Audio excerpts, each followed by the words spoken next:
a moment in our history. The EEOC just sued Coca-Cola because a man wasn't invited to a women's retreat. That's the headline. Here's the history. In 1872, they killed the Freedmen's Bureau using the exact same argument, that helping black people was unfair to white people. Same playbook, different century, different agency name. Let's break this down. February 2026, the EEOC, now led by Trump-appointed chair Andrea Lucas, files a lawsuit against Coca-Cola Beverages Northeast. The complaint? A male employee says he was excluded from a women's professional development retreat. The EEOC calls it sex discrimination. This isn't about one retreat. This is about reframing equity infrastructure as a civil rights violation. The agency built to protect marginalized workers is now being used to dismantle the programs designed to support them. Meanwhile, the same week, the National Women's Law Center releases new data. Black women's unemployment now exceeds 7%. Over 113,000 black women lost jobs in 2025 alone, more than half of all women's job losses in the country. So, the people who need professional development the most are losing their jobs the fastest, and the agency that's supposed to protect them is suing the companies that tried to help.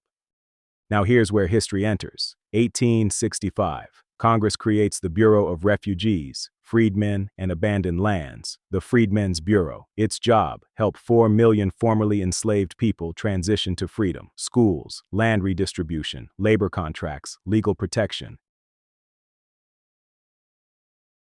By 1870, the Bureau had built over 4,000 schools across the South. It had negotiated labor contracts to prevent re-enslavement through sharecropping fraud. It had distributed land to formerly enslaved families. It was working.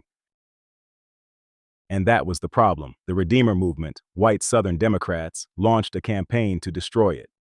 But they didn't say we hate black people having schools. They said, this is unfair to white citizens, special privileges, government overreach, reverse discrimination, in 1872 language. Bureau Commissioner Oliver Otis Howard, a Union general who had lost his arm fighting to end slavery, watched Congress defund everything he had built. 4,000 schools, land programs, labor protections for 4 million people, gone, not through violence, through budget language and fairness arguments. The mechanism was elegant. You don't attack the people, you attack the infrastructure that allows them to compete. You use the language of equality to destroy the tools of equity. You make the remedy look like the problem. That is exactly what is happening right now. Andrea Lucas is not saying, we oppose women in the workplace. She's saying, this retreat violates a man's civil rights. The Redeemers didn't say, we oppose black education. They said, this bureau gives special treatment that's unfair to whites. Same legal code, same rhetorical frame, same institutional target, the support infrastructure. The words changed, the function did not. 113,000 black women lost their jobs last year, 7% unemployment, and the federal agency built to protect workers from discrimination is suing a company for trying to develop women professionally.